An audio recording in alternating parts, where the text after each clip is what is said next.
ठाणे महापालिकेच्या आपत्ती व्यवस्थापन कक्षात उपमुख्यमंत्री एकनाथ शिंदे गेल्यानंतर त्या कक्षातच पावसाची गळती लागल्याने यावरून ठाकरेंच्या शिवसेनेचे ठाणे जिल्हा प्रमुख केदार दिघे यांनी शिंदे यांनाच ठाण्यावरील आपत्ती असा उल्लेख करून सनसनीत टोला लगावलाय।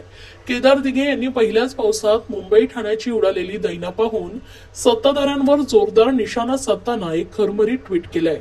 या ट्विटमध्ये त्यांनी म्हटलंय की मागील काही काळापासून मूळ शिवसेनेवर आपत्ती म्हणून कोसळलेले भाजप धाजिरणे जेव्हा आपत्ती व्यवस्थापन कक्षात जातात तेव्हा पावसाची गळती त्या कक्षात लागल्याने हेच ठाण्यावरील आपत्ती आहेत का असा प्रश्न पडतो।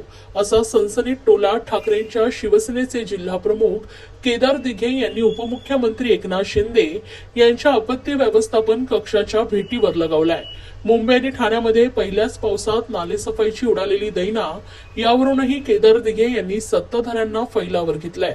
नालेसफाई पावसाआधी होणं अपेक्षित असताना पावसाची वाट पाहत बसणारे अधिकारी व सत्ताधाऱ्यांना जनतेच्या प्रश्नांशी देणं घेणं नाही असंही केदार दिघे यांनी म्हटलंय।